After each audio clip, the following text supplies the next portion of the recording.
From RBA Studios in Kigali, Rwanda, this is RTV News. We start with the headlines. The National Electoral Commission announced a proposal to synchronize Rwanda's parliamentary elections with the presidential elections. Also coming up, Rwanda has once again reiterated that the negotiation process is the only way to solve the security problem in eastern DRC.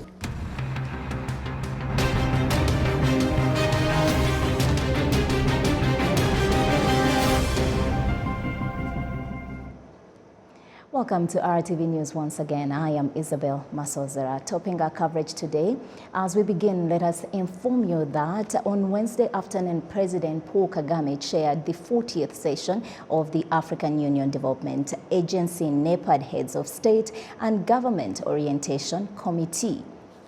The meeting discussed health and infrastructure financing and elected President of Egypt, the President of Egypt as new chair of the AUDA NEPAD HSGOC. Now, during his address, President Paul Kagame touched on a number of important issues. Our continent's infrastructure remains weak. Last year, unfortunately, the world continued to experience difficult times. At the G20 and the Effective Development Cooperation Summit, which I attended on behalf of AUDA NEPAD, I shared Africa's perspective on these pressing issues. First, I mentioned that higher borrowing costs are deepening Africa's debt burden. But there are tools to get our economies back on track. Notable examples are the International Monetary Fund's new Resilience and Sustainability Trust and the Debt Service Suspension Initiative. Second, Africa continues to lag behind in terms of pharmaceutical production. Africa's efforts to bridge this gap are crucial to our health security. Third, I emphasize that when it comes to ongoing geopolitical conflict, what Africa wants is peace. Our continent has been disproportionately affected by the rise in food and fertilizer prices. To better support the implementation of AUDA NEPAD programs, the agency needs to be financed in a predictable and sustainable manner. Moving on, the National Electoral Commission announced a proposal to synchronize Rwanda's parliamentary elections with the presidential elections, a move that would cut the cost of the electoral budget as well as time. Prince Manzi has more. Since 2003, when Rwanda's transitional period ended, the parliamentary elections took place differently with the presidential elections, and also the contradiction fact is that the parliamentary mandate was 5 years and the presidential mandate was 7 years. In accordance to the proposal of the National Electoral Commission, it is possible that there might be adjustments in the Constitution. This can also be seen in the adjustments made in the Constitution, where beginning with 2024, the president's mandate will be 5 years and can be elected once, while the parliamentary elections are 5 years that can be renewed more than once. While briefing the media after swearing in on Wednesday in the Supreme Court, the chairperson of the National Electoral Commission, Honorable Dagasinzigwa, commented on the synchronization of the parliamentary and presidential elections slated for 2024. I think this will be a different approach, but which is not new. Especially in the region. As I mentioned, I'm from the East African community, and we have been experiencing different elections in our region.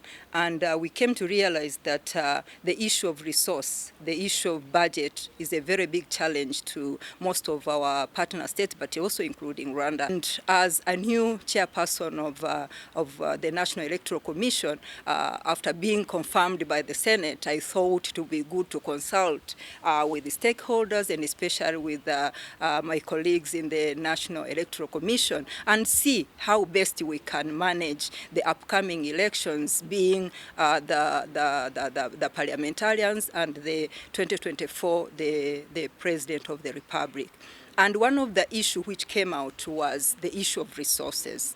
And as far as you know, it includes the trainings to the staff, also the stakeholders who goes down to the community to train and or mobilize on civic education, voters education, but also the materials which are supposed to be sent to the local, to the grassroots during the election period. So in looking into all this and trying to see how best we can manage the elections. The parliamentary elections expected in 2023, if synchronized with the presidential elections, would result into an additional year on the parliamentary mandate. For this to be implemented, it requires adjustments in one or more articles in the constitution. The deputy spokesperson of the government of Rwanda, Ale Mukurarinda, states that there will be a thorough analysis on this proposal and the results will be in the favor of the nation, and emphasized that this process does not require a referendum. The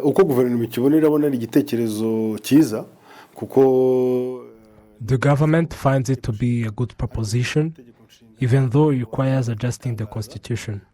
But adjusting it is no big deal. When you take a look at other countries, you find that the constitution was adjusted 100 to 105 times. So in this case, the constitution is adjusted but does not require referendum. It requires that anyone in charge requests it. Here the government has the ability to request for it through the process and then present it to the parliament for analyzing. And there's a way of voting that is technical. The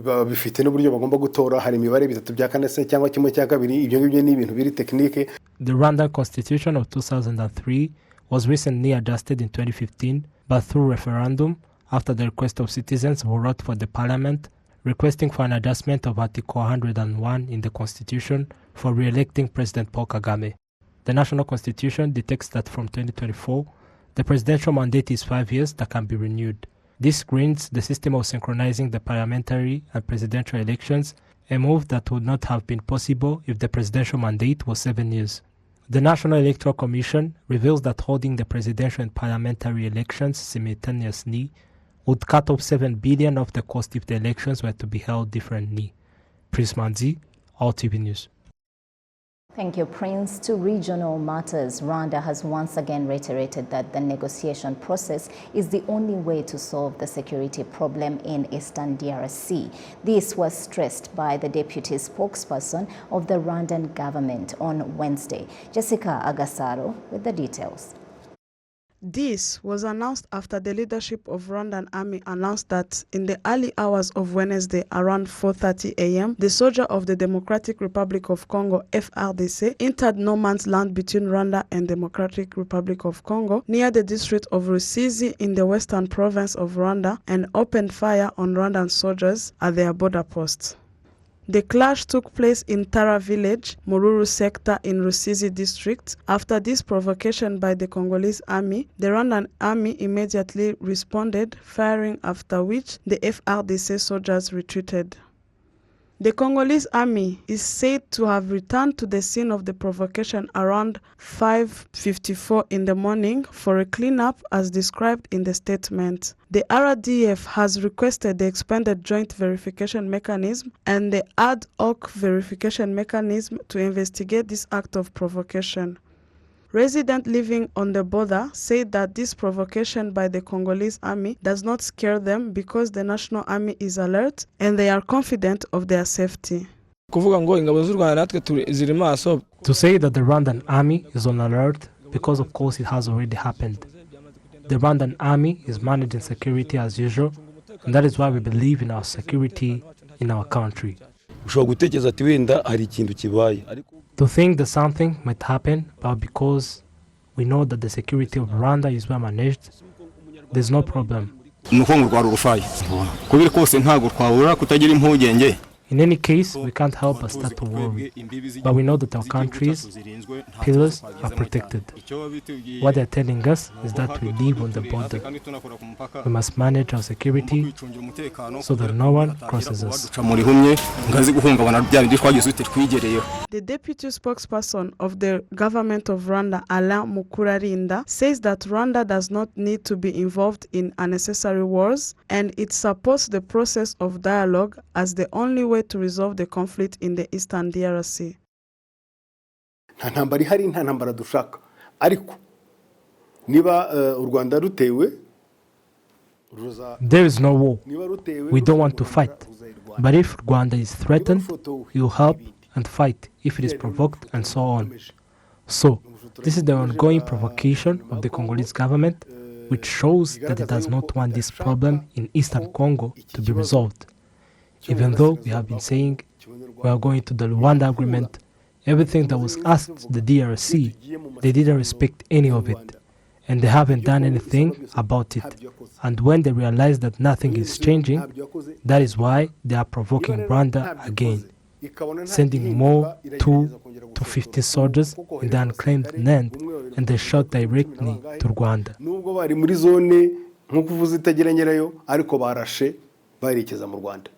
Ibyo ni ubushotoranyi. The Congolese army has been carrying out provocations on Rwanda's soil with the aim of pulling Rwanda into an unnecessary war. On the 24th of last January, as the Congolese Sukhoi 25 fighter jet flew over Rwanda for the third time in the past 3 months, it was shot and hit by the RDF, later landing at Goma airport.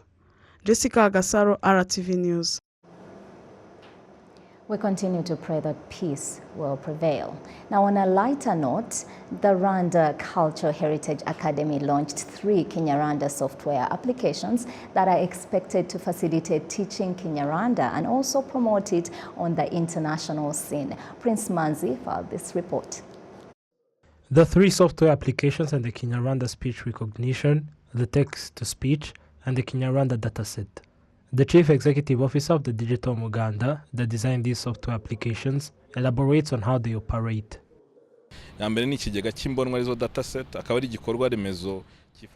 first is the Kinyarwanda dataset that uses artificial intelligence and can be used to design applications that would help into different services. The second is the speech recognition, where one would speak and the speech is transcribed into written text. It can help those who can't access services in foreign languages. The third is the text-to-speech that would help people living with blindness, disability, or a book or article that is needed in speech. This is something that is not usual. These software applications add to already existing way through Google, but there were some challenges such as lack of specific terms, and that is why some said that there was lack of Kinyarwanda in the modern technology. When you speak English or French, when you search, you see different terms in that language that you speak. But when the Kinyarwanda becomes less, the terms are not easily found for those searching. I would ask Google and replies with a different thing, and it was obvious that something is wrong. The Director General of the Rwanda Cultural Heritage Academy, Ambassador Robert Masozera, demonstrates that introducing Kinyarwanda language in the modern technology is a way of preserving it and facilitating those willing to study it. It means that Kinyarwanda is being preserved to the extent that these concerns of a language that might be lost, it is not possible because it is now everywhere. Preserving means sustainability. Linguists reiterate that introducing Kinyarwanda language into modern technology will help in its learning. Like us teaching Kinyarwanda, we often needed to do researches, and most of our sources and systems are in foreign languages. But now that Kinyarwanda is available, it will help and will also stimulate learners to be interested as it is being universal. These software applications are launched as the celebration of the International Mother Language Day on the 21st February are underway. Prince Manzi, RTV News. Thank you, Prince. Great innovation. Now, still on RTV News, at Nyarugenje Correctional Center, there are 8 trial rooms using technology. The upgrade is expected to help the detainees speed up their trials. Jessica Agasaro once more. These are fully equipped courtrooms in the Mageragere prison in Nyarugenje district, where the prosecutor and the defendant will use the new technology method and communicate with each other with the help of a remote. Those incarcerated in Nyarugenje prison and inmates of Mageragere prison believes that this program is going to help them speed up their cases, so even those who have not yet received justice will receive it. Uburyo nk'abagororwa n'imfungwa bwaradufashije cyane kuko bituma tuburana mu buryo butworoheye bitabaye nk'uko tugenda. This new method has helped us prisoners and will help us follow up our cases without going to court.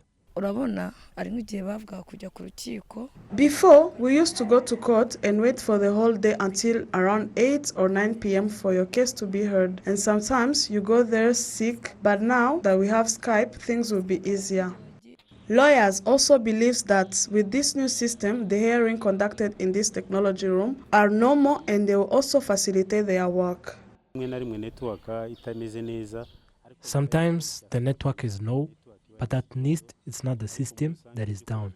But in general, this is a good initiative, and as legal counsels, we haven't had any other challenges, and since it is online, any kind of information you need, you find it. The National Correction Commissioner says it reduces the cost of risk of an escaped prisoner.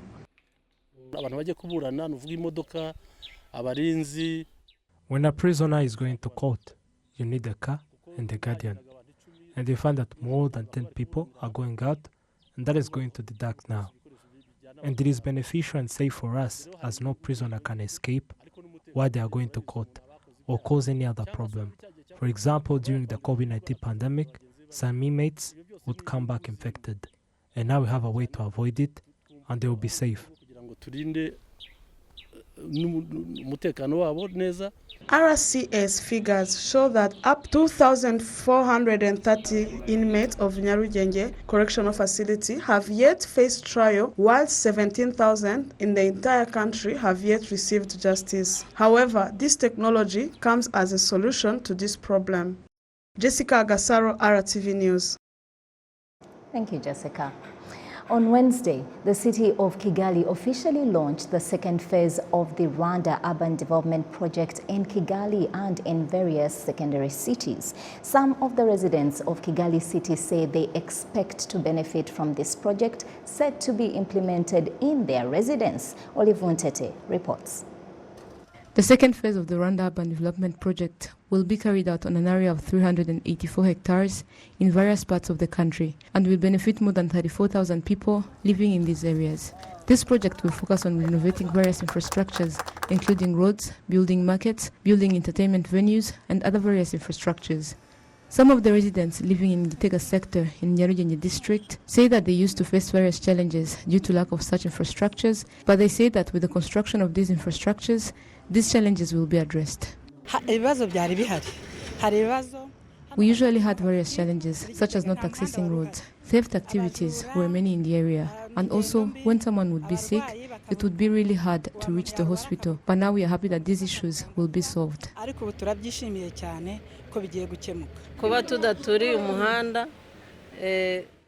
We usually faced various challenges due to inaccessibility to roads, and thieves would steal our belongings, such as phones, and would harm us. But since a road is going to be established, all of that will be addressed. In the second phase of the Rwanda Urban Development Project, it is expected that the government will work with various partners, including the World Bank. Roland Price, the country manager of the World Bank, points out that they have decided to partner with the government of Rwanda in this project in order to support development of housing in the country. So the government, as the minister has mentioned, has a high priority on addressing informal settlements, on making them more accessible, on giving persons access to jobs. In my presentation, I mentioned some of the benefits that we've gained from doing a similar project in Agatare. Right? We dealt with roads, we dealt with drainage, we dealt with essentially street lighting, and so there are lots of spillover benefits. In the second phase, we're also doing similar investments in the 6 secondary cities. And so we hope to see this type of transformation there. The Minister of Infrastructure, Dr. Ernest Nsabimana, points out that these activities has been launched to support the government's plan to address the issue of informal settlements in different parts of the country. But he also urges residents to preserve infrastructures that are about to be established. Nk'uko wari ubivuze rero uyu ni umushinga mu by'ukuri utuma imiturire ihinduka. As you said, this project will be able to change settlements. Those settlement changes include roads. As you know, there are some places in Kigali where you find roads which are constructed in a very risky way. But this project will construct new roads, resettlements, and others. Meanwhile, this project is ours. It's for the residents. Then, what we have to do is to make a consultation on this project, hence to evaluate the implementations of the projects. Kugenzura uko akazi gakorwa, kureba ko ibyo bagenewe muri uwo mushinga biri kubahirizwa. This project will be carried out in Kigali City and other secondary cities, namely Muhanga, Huye, Musanze, Rubavu, Rusizi, and Nyagatare. It is expected that it will cost about 17 billion Rwandan francs and it will end in December 2025. Olive Nete, RTV News. After its establishment 14 months ago, the Nzozi Lotto program, which attracted 1.7 million participants, saw winners take home 750 million Rwanda francs and about 200 million invested in the development of Rwanda's sports sector. Now, the management of the program revealed that they are introducing new game changes. Participants receive the response sooner, and the returns will be 25 times more compared to the existing 15. Plus, the number of daily winners has increased from 1 to 3. Nzozi Lotto introduced new ways of playing for Rwandans to gain more chances of winning games like Watatu and Karaga. Thierry Shuti from Tombola program expounds on the new changes. Uwo mukino wa Karaga kuwukina mu by'ukuri ni navuga ngo The Karaga game has 5 ways of being played. One chooses the winning number from 0 to 37, and the minimum amount to play Karaga is 200 Rwanda francs. And it depends on your will, as you might even bet 10,000. There is also another game named Watatu, and if in the 3 numbers you choose are similar to the exposed 3 numbers and on the same order, we see the amount you spent while playing it and we multiply it by 150 times. If you play 1,000 Rwanda francs and in 5 minutes you get 150,000 Rwanda francs. Someone might play 10,000 and in 5 minutes get 1.5 million. Umuntu ashobora gukina amafaranga 10,000 ku mibare 3 yahisemo mu minota 5 akaba afite miliyoni n'igice. You can participate in the Nzozi Lotto games by pressing *24#.